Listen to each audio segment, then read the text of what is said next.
Boa noite.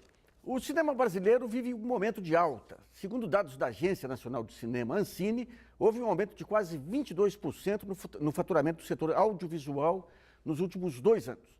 O que ajudou nesse crescimento foi a recente lei de cotas de produção nacional nos canais de TVs pagas e também o aumento do poder de compra das famílias de classe C e D nos últimos 10 anos.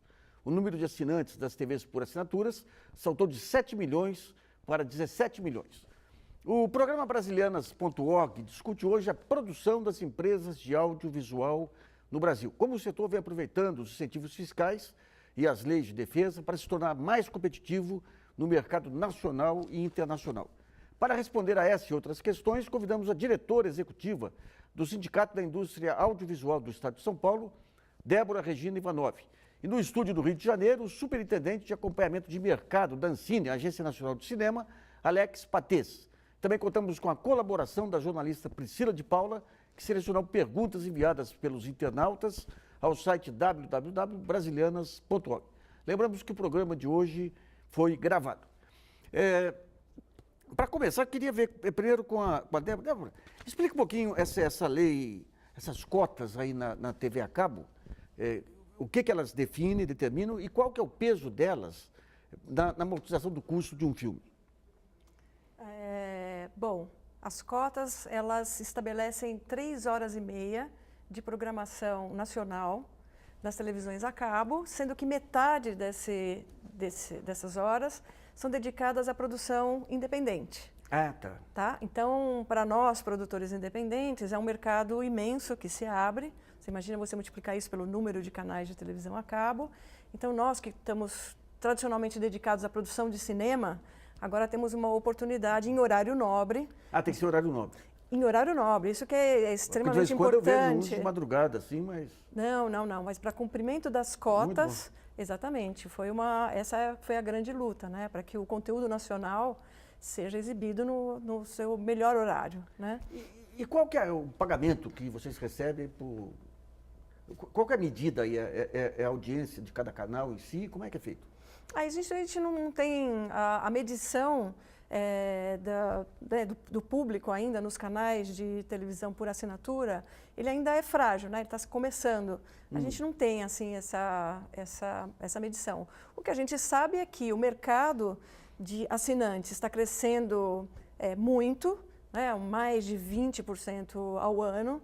Então, o público de assinantes, o público que acessa hoje a televisão por assinatura está, atingindo a cada ano milhões. Eu não tenho, acho que o Alex pode nos dar alguns dados, mas em 5 anos ele quintuplicou. Mas né? vamos pegar uma produção média aí, quanto que ela consegue, dando grandes números, qual é o custo de uma produção média, quanto que ela consegue em bilheteria, em média, quanto que ela consegue nesses canais? Você está falando de cinema, de um longa-metragem? Bom, um longa-metragem... Essa lei é para longa-metragem que você está falando? Não. Essa lei que estabelece cotas de conteúdo, ela tanto pode exibir longas-metragens, que a gente já explorou numa primeira janela nas salas de cinema, como também ela pode exibir séries de dramaturgia, séries de documentários, telefilmes. Então, a gente pode ter, como produtores, a nossa produção tradicional para as salas de cinema, que depois vão para a televisão e cumprem as cotas, como a gente também agora tem a oportunidade de produzir com os nossos cineastas dramaturgia diretamente para a televisão. Telefilmes, séries de 3 episódios, 26 episódios, etc. Tá, filho. Eu vou com o Alex Patês, que é superintendente de acompanhamento de mercado da Ancine, Agência Nacional de Cinema. Alex, esse mercado de TV a cabo, você tem números para a gente poder avaliar qual que é o peso dele aí na produção nacional? O mercado de TV a cabo, de TV por assinatura, melhor dizendo, né, porque são várias tecnologias, a cabo é uma delas, hoje comporta cerca de 17 milhões de assinaturas no Brasil. É um mercado importante, o Brasil se constituiu no maior mercado da América Latina de televisão por assinatura, em termos de assinantes, mas ainda o Brasil tem ainda uma penetração do serviço bastante pequena. No Brasil, nós estamos em torno de 20% a 30% das residências com televisão por assinatura, enquanto outros países similares, como a Argentina, Colômbia, tem cerca de 70% dos domicílios com televisão por assinatura. Então, há um grande mercado a ser conquistado, a crescer nos próximos anos.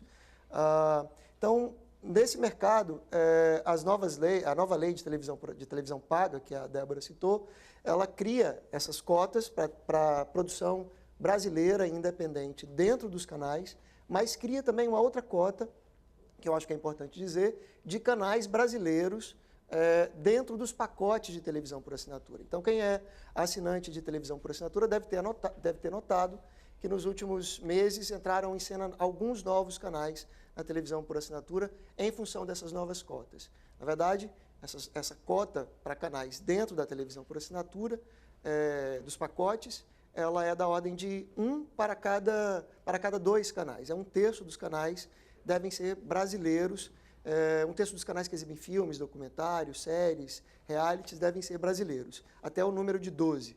Então, aumentou bastante a presença também dos canais brasileiros na televisão por assinatura. Tanto as cotas de produção de conteúdos brasileiros dentro dos diversos canais, incluindo estrangeiros, como as cotas de canais brasileiros dentro dos pacotes, ela faz com que aumente a produção audiovisual brasileira, porque cria uma demanda potencial para essa produção.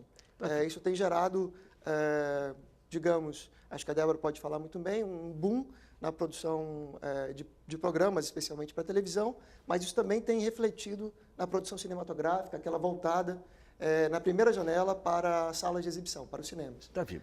Eu quero ver com a Débora, eu estou em dúvida sobre os números gerais. Digamos o seguinte, eu sou uma produtora, eu quero fazer um curta-metragem ou uma série. Qual, em geral, o custo que eu tenho e onde que eu vou ter os retornos e qual que é a proporção de retorno em cada um dos mercados que estão acessíveis a mim? Bom, os custos podem variar muito. Né? Se a gente pensar no mercado voltado para a televisão, né, quando a gente produz diretamente pensando para a televisão, a gente tem programas que custam de R$25 mil por episódio a projetos de R$1 milhão, né, que são dramaturgias mais sofisticadas e tudo mais. Então, para financiar essas obras, a gente conta com uma diversidade de fontes de recursos.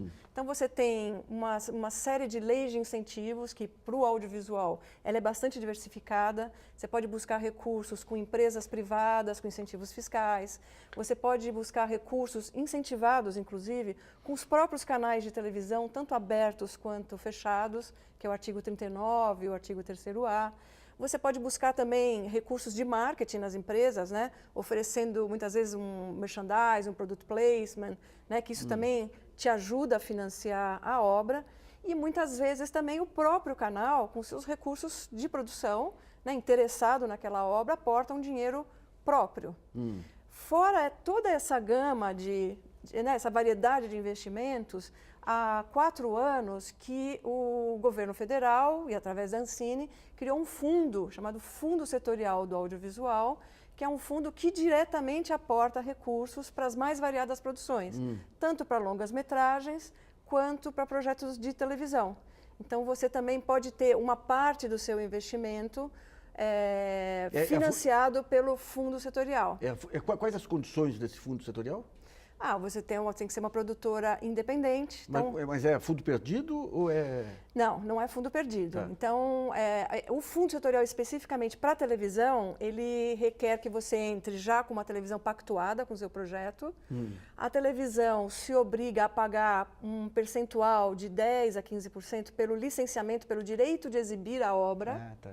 Esse recurso, ele já vai contar como um retorno para o fundo, porque ele funciona na lógica de um fundo de investimento. Tá certo. Então, ele não é só fundo perdido, ele tem que se retroalimentar. Então, conforme a gente vai tendo retornos, por exemplo, eu exibir nessa televisão, eu tenho, 10%. Exibir numa segunda janela, eu tenho mais 5%.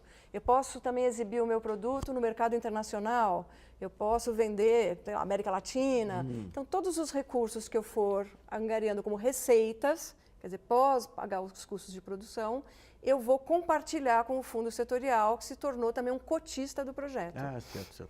O Alex, quais são os números gerais, aí, globais, aí, do mercado de audiovisual brasileiro? Quantas empresas, qual a produção de curta, de longa, quais os tipos de produção que existem? O que é a cadeia produtiva, o número de trabalhadores? Tem esses dados de cabeça?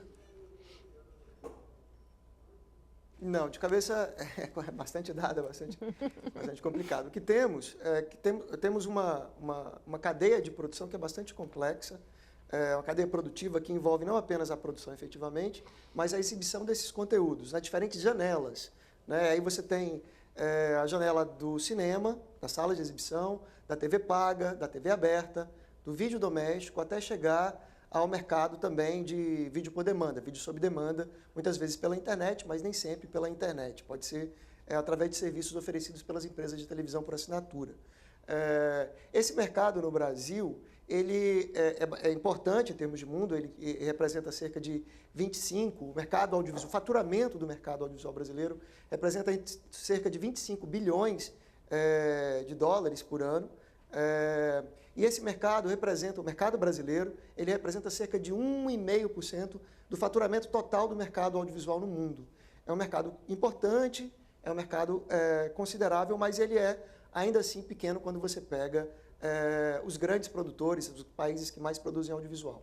A título de exemplo, se você pega, por exemplo, a Time Warner ou a Disney, que são as maiores empresas do mundo em audiovisual, em faturamento de audiovisual, elas faturam sozinhas muito mais do que o dobro de todo o faturamento do mercado audiovisual brasileiro. Então, é um mercado bastante concentrado e esse mercado ele se estrutura a partir daqueles conteúdos que nós chamamos de conteúdos de estoque. Conteúdos de estoque são conteúdos que se prestam à exibição em várias janelas, em vários segmentos de mercado. No cinema, na televisão aberta, na televisão fechada, eles viajam de um segmento de mercado para outro segmento de mercado. É esse que é o principal faturamento do audiovisual no mundo, vem desse tipo de conteúdo. Não é um tipo de conteúdo, por exemplo, como um programa jornalístico ou como um programa de auditório, que normalmente não viaja para outros países, não pode ser exportado, etc. Então, o mercado se estrutura dessa maneira e esses produtos, esses conteúdos de estoque, é que a nova lei de televisão por assinatura e as cotas procuram fomentar, basicamente, mais do que conteúdos de fluxo, né, que empregam menos pessoas, uma quantidade menor de recursos e tem um aporte criativo também menor. Priscila, tem uma pergunta aí de uma telespectadora sobre esse sistema de filme sob demanda, né? Sim, no caso é um telespectador, ele é de Bauru, no interior de São Paulo, o nome dele é Francisco Machado Filho. Ele diz qual a opinião dos nossos convidados sobre a intenção do ministro das Comunicações, Paulo Bernardo, de taxar as empresas que prestam serviços de aluguel de filmes pela internet, como a Netflix. Tem opinião? Puxa, de taxar as empresas... Elas têm algum peso hoje na distribuição dos filmes? Tem, sim. Tem. Começa a ter, né? Começa a ter, quando você tem o catálogo tão incrível, né? Do Now, do Netflix, onde você pode acessar a qualquer momento os filmes de longa-metragem, séries e etc., é um mercado que está crescendo muito. Né? O Smart TV, né? Você poder chegar em casa e assistir a qualquer momento aquele conteúdo, é um mercado que tende a crescer muito. Nos Estados Unidos, 55% dos filmes e programas de televisão já são assistidos nesse esquema pela internet on demand. É claro, você pode assistir a qualquer momento, claro, né? Sem a publicidade e tudo mais. Então, não sei de que taxação que ele tá comentando, mas se for como dos mais conteúdos, que você destina uma parte dessa produção, ou uma parte dessa exibição para que se volte à produção de conteúdo nacional, eu acho maravilhoso. Mas eu não sei de mais detalhes. Paulo Bernardo não tem esse desprendimento, não é mais para igualar com a TV a cabo. Aí. Eu não estou com propriedade para falar a respeito. Tá certo. Esse mercado, Alex, esse mercado onde vocês têm uma avaliação desse potencial? Na verdade, quando o ministro Paulo Bernardo ele fala da taxação de conteúdos que são veiculados no serviço de televisão de vídeo por demanda, vídeo sob demanda, ele está querendo fazer uma alusão a uma taxa que já é cobrada da veiculação de conteúdos audiovisuais em qualquer segmento do mercado audiovisual brasileiro, seja cinema, seja televisão paga, seja televisão aberta, seja vídeo doméstico também. Essa taxa chama-se Condecine, Contribuição para o Desenvolvimento da Indústria Audiovisual Brasileira, e é com essa taxa que se arrecadam os recursos que vão ser alocados no Fundo Setorial do Audiovisual. E, portanto, que servirão ao financiamento da produção audiovisual e independente brasileira. Então, os conteúdos estrangeiros que chegam através desses serviços, e brasileiros também que chegam desses serviços de vídeo por demanda, eles não estão pagando essa taxa. E é preciso, então, abarcá-los dentro, principalmente os estrangeiros. É mais complicado cobrar essa taxa deles. Então, é preciso criar instruções, normativas, normas que permitam, que façam com que eles venham a contribuir para o desenvolvimento também da indústria audiovisual nacional, com pagamento de Condecine, e é preciso procurar uma maneira de cobrar adequadamente essa Condecine desse serviço de vídeo por demanda, que tem particularidades e peculiaridades muito próprias. Né? Você não pode cobrar da mesma maneira que você cobra para o mercado de televisão pago ou para o cinema, por exemplo. Ô, Alex, só para a gente entender esse mercado, Netflix e outros, eles têm escritório no Brasil, CNPJ brasileiro, tudo no Brasil, ou tem uma distribuição centralizada lá fora com uma pessoa jurídica externa?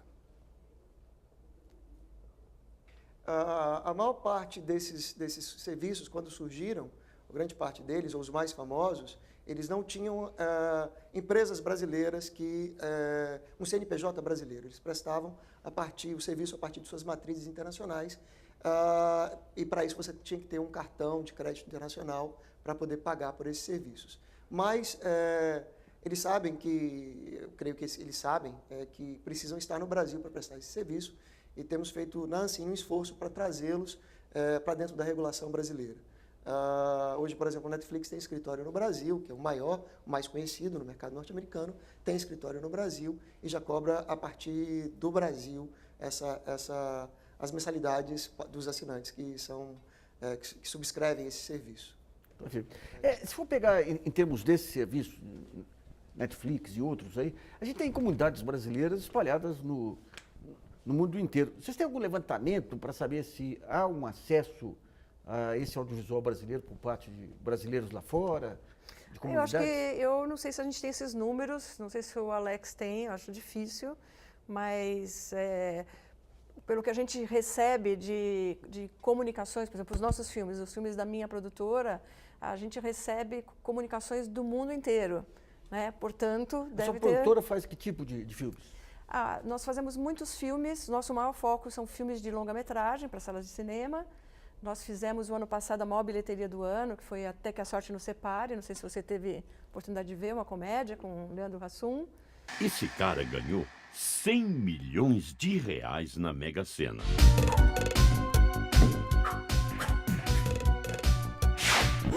E fazemos dramas, comédias, filmes de aventura e produzimos também para televisão. Tanto séries de dramaturgia quanto documentários. E conta só conteúdo, né? Sem a publicidade. Só para a gente entender um pouquinho a cadeia produtiva aí, qual que é a estrutura que vocês têm e quantas produções vocês têm por ano? Muitas produções por ano.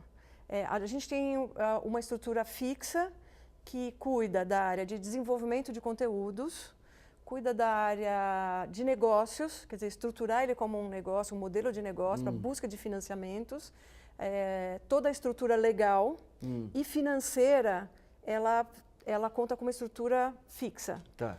E a partir dali, cada produção ela exige um tipo de equipe, né? Um estilo de fotógrafo, um diretor diferente. Então, a partir do desenho de produção de cada projeto, a gente vai formar uma equipe específica. E aí, a partir daí, a gente vai estar filmando na Amazônia, por exemplo, hoje nós estamos filmando em Las Vegas, ou estamos filmando na França, ou no Rio de Janeiro, e a gente aluga locais específicos, são que a gente chama de bases de produção, para acolher equipes que vão de 50 a 100 pessoas, né? Então, aí você tem elenco, você tem figurinistas, maquiadores, maquinistas. E tudo isso terceirizado? Tudo, a maior parte. Então, fora essa equipe fixa, todo esse outro grupo, ele é terceirizado. Me lembrei também de uma outra estrutura fixa que a gente tem, que é de pós-produção. É uma gerência de pós-produção.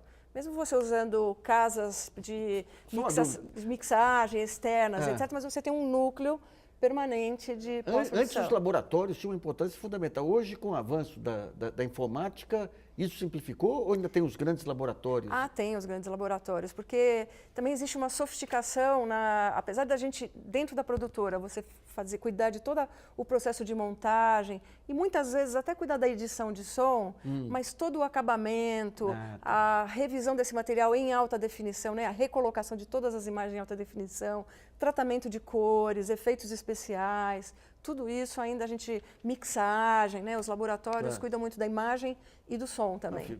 Vamos para o primeiro intervalo e brasilianas.org volta logo.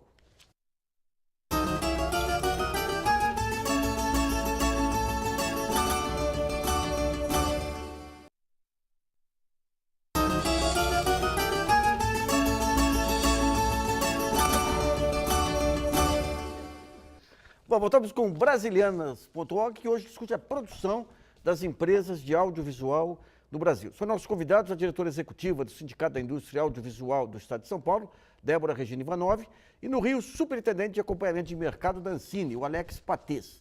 Nesse segundo bloco, vamos discutir os fatores essenciais para que o setor se torne sustentável e exportável. Eu vou com o Alex lá no Rio.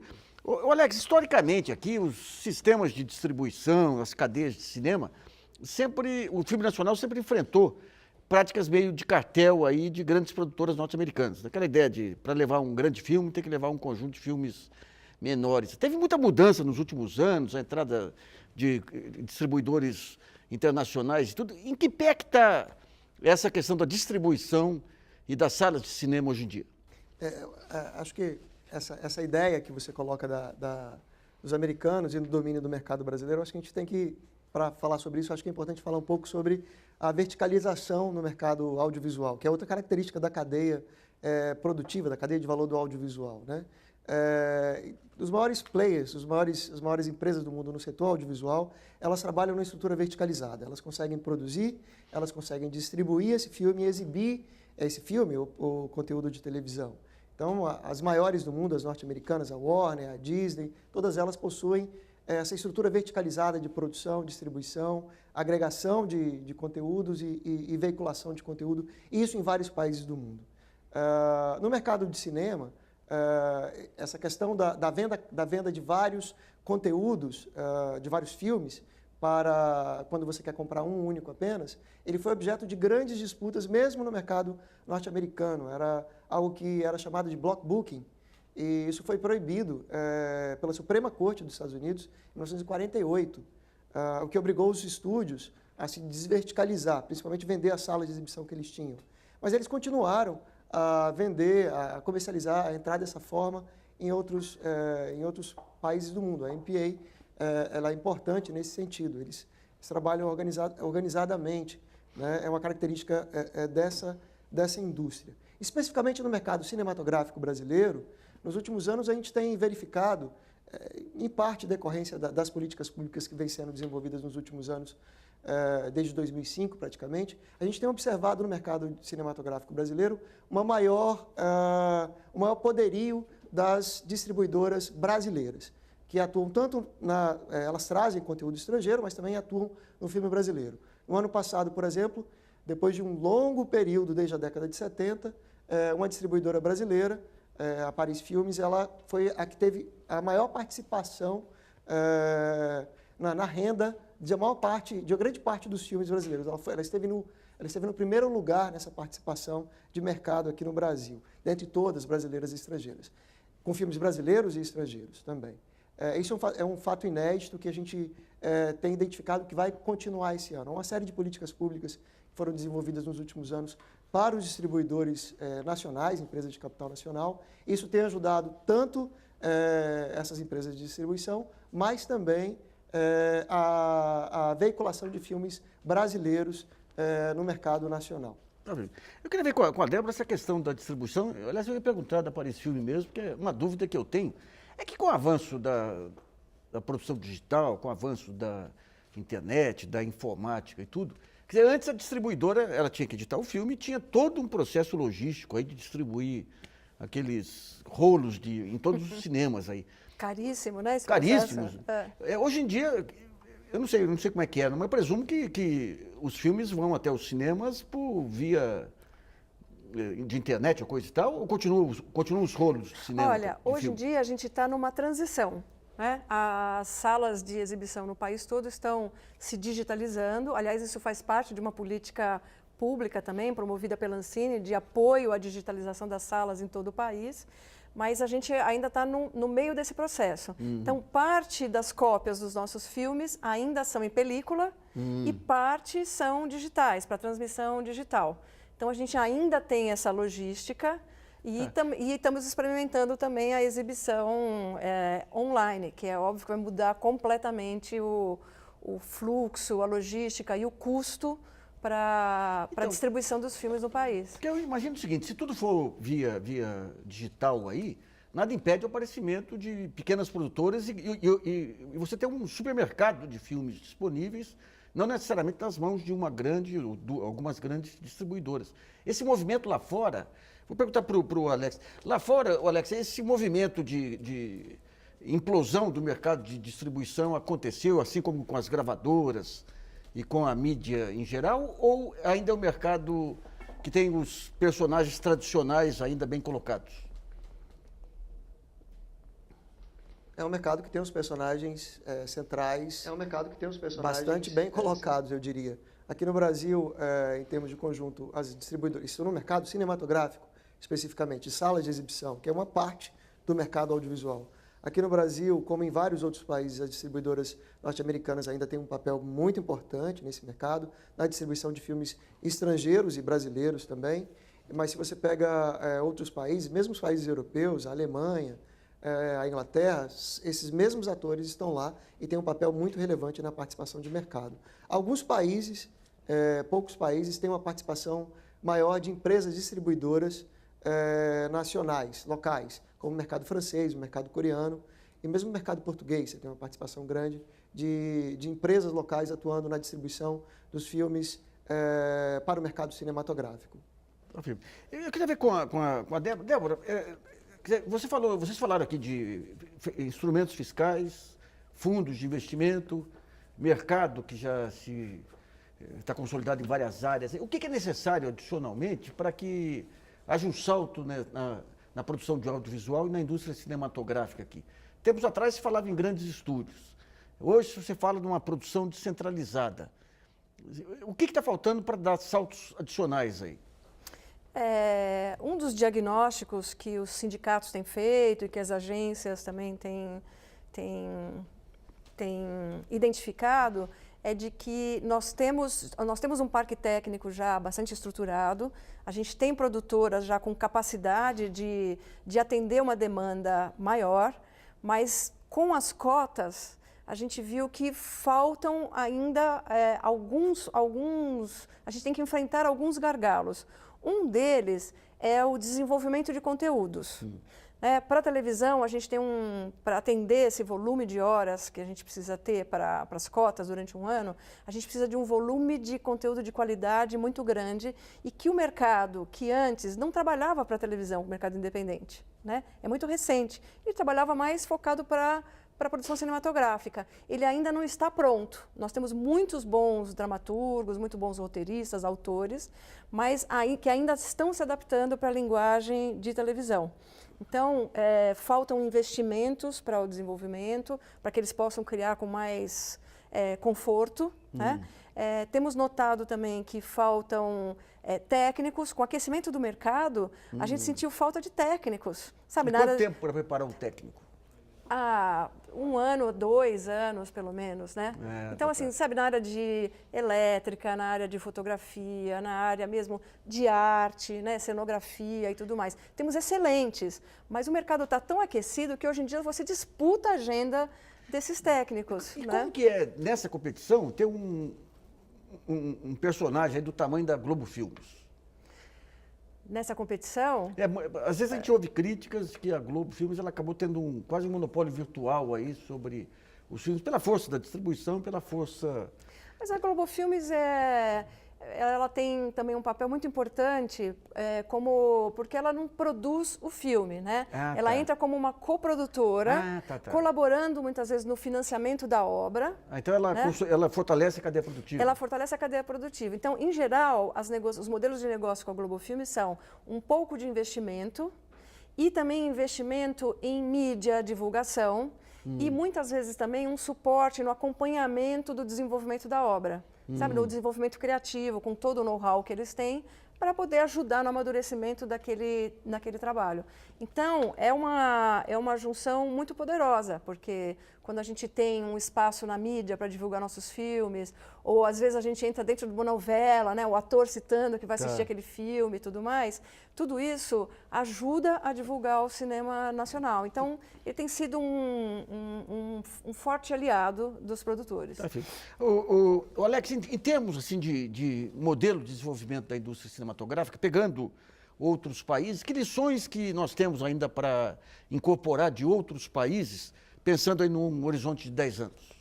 Olha, acho que para a produção cinematográfica especificamente, eu acho que a lição mais poderosa que a gente tem, acho que vem da Europa, onde há uma grande sinergia entre televisão e cinema. Na Europa existem, além de cotas que são de, no mínimo 50% de produção europeia em todos os canais, em vários países existem mecanismos que obrigam os canais de televisão, as programadoras desses canais, a destinarem uma parte das suas receitas no financiamento de produção cinematográfica, de produção audiovisual independente, principalmente produção cinematográfica.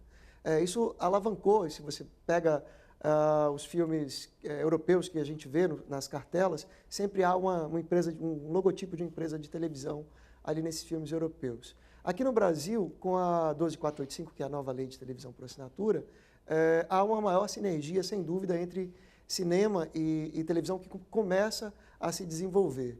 Mas, como há uma demanda por conteúdo qualificado, de espaço qualificado, que é o que chamamos de conteúdo de estoque, os filmes continuam sendo uma boa forma, uma boa maneira de cumprir as cotas. E muitas empresas de televisão por assinatura, muitas programadoras, têm investido, pré-licenciado os filmes. Eles entram ainda no projeto do filme, antes do filme estar pronto. Eles aportam recursos para que esse filme fique pronto e, a partir do momento que ele fique pronto, ele vai ser exibido em primeira mão por esse canal. Isso tem acontecido e eu creio que vai acontecer muito mais. Isso vai ser muito positivo para a indústria cinematográfica brasileira, para a produção de filmes. Vamos lá, mais uma pergunta selecionada pela jornalista Priscila de Paula, selecionada no portal www.brasilianas.org. Priscila. A internauta e telespectadora Mônica Ribeiro, de Cubatão, também em São Paulo, ela quer saber se os incentivos e o crescimento da produção nos últimos anos já permite dizer que o setor agora é sustentável. É possível dizer isso? Eu acho que o setor, ele ruma para a sua sustentabilidade. Né? A gente tem muitas empresas que conseguem ter seu fluxo de caixa, seu giro, empregar centenas de pessoas só com atividade audiovisual. Ela ainda não é totalmente independente, ela ainda se vale de recursos públicos. É importante ainda que as políticas públicas colaborem com essa estruturação. Mas eu acredito que em alguns anos a gente já vai poder ter, só com o retorno das vendas, né, das nossas exibições, dos nossos filmes, a gente possa ter uma sustentabilidade mais eficaz, né? O Alex, se for pensar nos polos aqui de produção mais importantes de produção de audiovisual, quais que são esses polos hoje e como é que eles se desenvolveram à luz desses incentivos aí? Você diz polos localizados, arranjos produtivos locais? Bem, a indústria cinematográfica, a indústria audiovisual no mundo, ela costuma ser bastante concentrada. Em termos espaciais, se você pega os Estados Unidos, você tem 3 polos grandes, e o principal deles é Hollywood, Nova York e a Louisiana, mais ao sul. No Canadá é a mesma coisa, em Vancouver. Paris desempenha um papel fundamental na França, Madrid na Espanha e Mumbai na Índia. Aqui no Brasil, a produção ela é bastante forte, bastante centralizada, a produção audiovisual de conteúdo de espaço qualificado, esse conteúdo de estoque que eu digo, nas cidades do Rio e São Paulo, acompanhando esse movimento que existe em todos os grandes produtores de audiovisual no mundo. São nessas cidades, Rio de Janeiro e São Paulo, que existe o grosso da produção audiovisual brasileira, seja para televisão, seja para cinema, com especificidades. São Paulo ficou mais voltada para a publicidade, o Rio de Janeiro mais para obras cinematográficas de longa-metragem, principalmente aquelas de maior apelo de público, por questões históricas. A televisão, a produção televisiva está aqui no Rio de Janeiro. Isso cria digamos, um caldo cultural, onde você encontra profissionais, um caldo de conhecimento tácito, que é difícil de encontrar em outras localidades. Isso não quer dizer que a política pública não deve procurar a produção e incentivar a produção de outras localidades, de outros estados. E para isso, o Fundo Setorial do Audiovisual, com esse novo recurso, com novos recursos que foram aprovados pela nova lei, que foram colocados dentro da nova lei de TV Paga, ele cria uma destinação para esses novos recursos da ordem de 30% nas regiões Nordeste, Centro-Oeste e Norte. Ou seja, o Fundo Setorial do Audiovisual, que tem recursos para investimento da ordem, eu vou falar aqui de maneira bastante grosso modo, né? Em torno de 200 milhões de reais por ano, ele tem que alocar esses recursos nessas regiões. Isso contribui para a descentralização da produção audiovisual brasileira, vai contribuir nesse sentido. Bom, vamos a mais um intervalo e brasileiras.org volta já.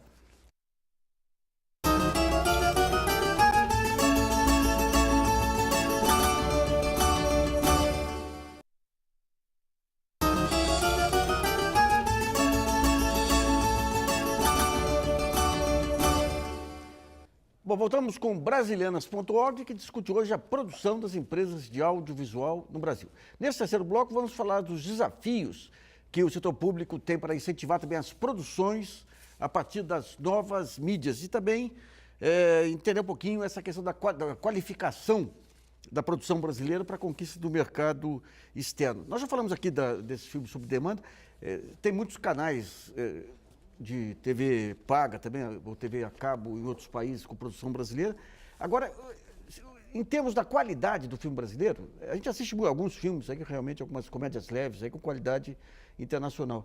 Mas hoje o Brasil está apto a disputar o mercado internacional. O que falta? Falta uma grande temática, que nem a China descobriu, que nem Hong Kong descobriu. O que falta para conquistar o mercado mundial? Bom, estamos buscando esse formato. De fato, as nossas comédias, elas são muito dedicadas ao público local. A gente tem notado que as nossas comédias não viajam muito.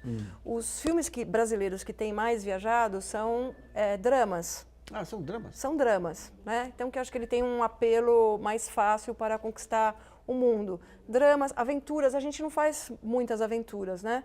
Então, a gente está ainda amadurecendo. Mas temos já vários filmes também realizados em coproduções internacionais, o que ajuda também a gente a entender o público de um outro país e a produzir já pensando no mercado internacional. Por exemplo, a nossa produtora está lançando agora no final do ano uma coprodução com a França.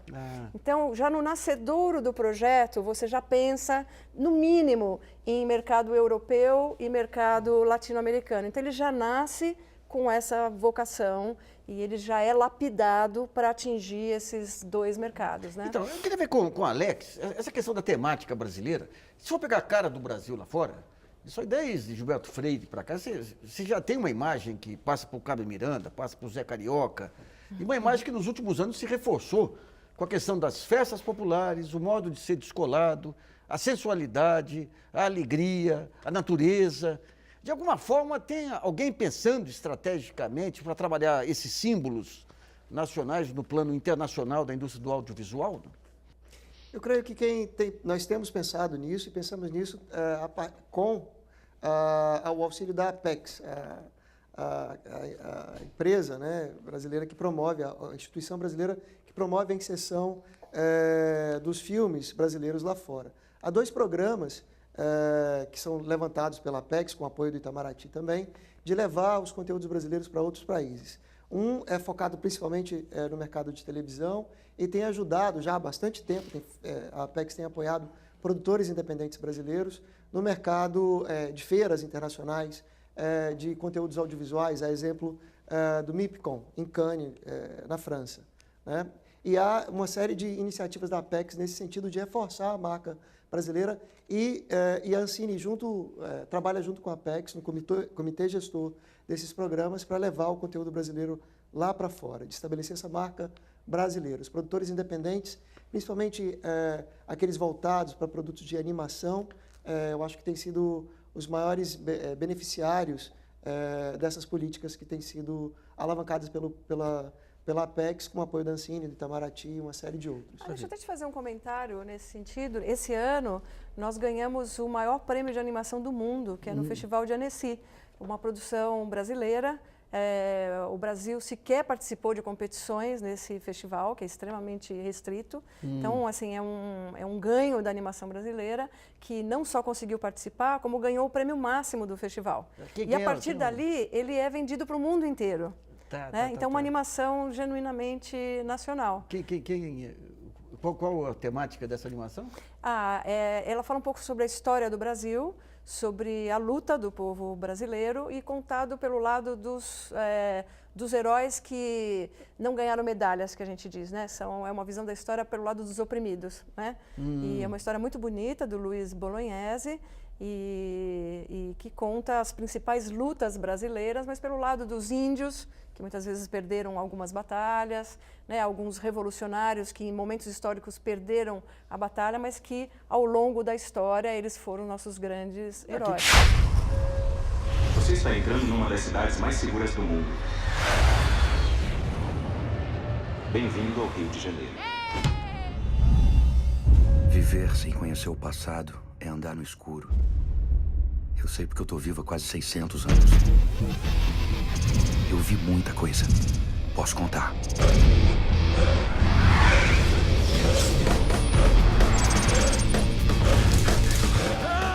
Essa questão da inclusão social, o Brasil como modelo de inclusão social, acabou virando uma temática nacional também. Alguns anos atrás nós fizemos aqui gravamos um programa de audiovisual e tinha muitos canais a cabo americanos que faziam coproduções com brasileiros ou contratavam serviços aqui para completar a animação lá fora. Como que está esse setor hoje? Por exemplo, esse filme que nós produzimos, que chama-se Uma História de Amor e Fúria, ele foi 100% produzido aqui no Brasil. Mas existem produções aqui no Brasil esse também... Amor e Fúria é animação? Animação. Tá. É animação. É esse que foi premiado? Esse que foi premiado. Tá. Então, tem animações, a gente já tem fortalecido muitos núcleos de animação no Brasil. Esse é um mercado que está crescendo muito aqui, de talentos brasileiros, na sua maioria são jovens, muitos às vezes formados no exterior, que formam núcleos criativos e estão lutando para fazer animação tanto para televisão quanto para salas de cinema e para conquistar o mundo. Mas existem também produções que se valem de núcleos fora do país. Então, você tem na Índia, você tem núcleos, você tem na Europa. Canadá tem um programa de aproximação com o Brasil também para fortalecer as coproduções, oferecendo também mão de obra. Deixa eu perguntar para o Alex. Alex, quando se fala em cadeia produtiva brasileira, a Ancine ela cuida só da distribuição ou vocês têm essa visão de fortalecimento da cadeia produtiva, de análise da qualidade de mão de obra, de parcerias para qualificação? Como que é a política pública nessa área? A política pública para o audiovisual no Brasil, ela nasce na década de 90, depois da Embrafilme, que não deu certo, da experiência da Embrafilme. Ela surge na década de 90 com os incentivos fiscais, basicamente. A partir da década passada, ela vai se sofistificando, essa política pública, e ela chega até hoje no Fundo Setorial do Audiovisual, que tem políticas voltadas para a distribuição, políticas voltadas para a produção cinematográfica, de cinema e de televisão, e também para as salas de exibição, né? Uma série de programas para o desenvolvimento de parques exibidores no Brasil, de salas de cinema, principalmente em cidades pequenas no Brasil. Então, uma série de políticas hoje que surgem na década passada ainda, e acho que o primeiro instrumento para o fomento à distribuição, nesse caso, foi o Prêmio Adicional de Renda, que surgiu aí em 2005, basicamente, e essa política vem agregando novos instrumentos para incentivar toda a cadeia. O Fundo Setorial do Audiovisual hoje, com esses novos recursos que vêm através da lei da TV Paga, há um programa específico para desenvolvimento da indústria audiovisual chamado PRODAV, que será lançado agora dentro de poucos meses, e ele abarcará também a capacitação, ele abarcará uma série de novos instrumentos, o desenvolvimento, por exemplo, o qual a Débora falou, para o desenvolvimento da indústria. Bom, vamos a outra pergunta selecionada pela jornalista Priscila de Paula. O Murilo Marcondes, do Rio de Janeiro, quer saber se as leis de incentivo às produções nacionais se adequam às novas mídias. Elas estão em transição. Elas estão se adequando. Algumas leis de incentivo já contemplam a produção para as novas mídias, mas nem todas. O Fundo Setorial novo agora, Alex, eu ouvi dizer, mas também não tenho certeza, que já vai contemplar talvez a área de games e produção de webséries, né?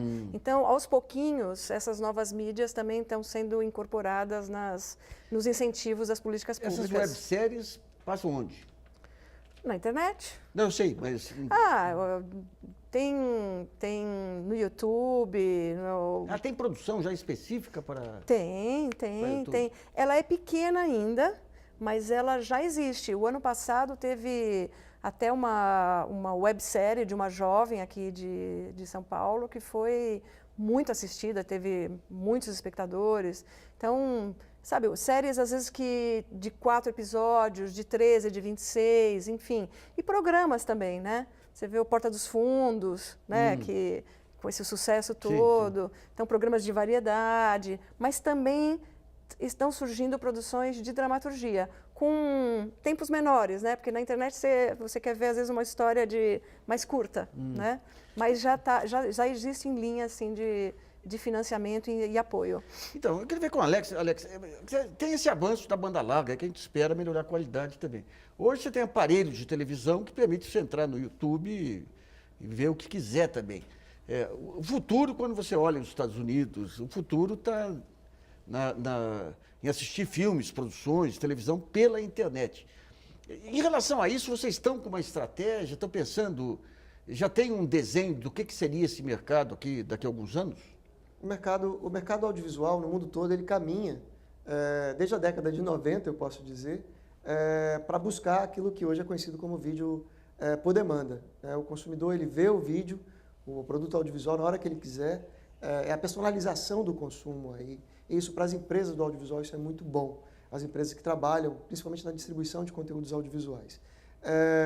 Bem, aqui no Brasil, nós temos alguns serviços e nós estamos ainda estudando como abarcar esse serviço dentro de uma política pública que incentive a veiculação de conteúdos audiovisuais brasileiros. Recentemente foi criada a nova lei de TV Paga, que cria essas cotas para a televisão por assinatura, para os canais de televisão por assinatura e para os pacotes, mas não há ainda uma política pública, isso deve passar pelo Congresso Nacional, se isso vier a existir, que foque o vídeo por demanda, de veiculação de conteúdos audiovisuais brasileiros aí dentro. Mas é uma série de incentivos tributários que a gente pode pensar, a política pública deve necessariamente pensar, para incentivar a veiculação, a constituição de catálogos a partir também de conteúdos audiovisuais brasileiros, sejam filmes ou sejam séries de televisão, infantis e adultas. Bom, o programa Brasilianas.org sobre a produção das empresas de audiovisual no Brasil termina por aqui. Agradeço a participação da diretora executiva do Sindicato da Indústria Audiovisual do Estado de São Paulo, Débora Regina Ivanov, e no Rio, o superintendente de acompanhamento de mercado da Ancine, Alex Patês. E também agradeço a colaboração da jornalista Priscila de Paula e de você que nos acompanhou em mais esta edição. Não se esqueça de continuar colaborando, mandando perguntas, trabalhos e vídeos para o site www.brasilianas.org. Esse espaço aqui também é seu. Voltamos na próxima segunda-feira, às 8 horas da noite. Até lá!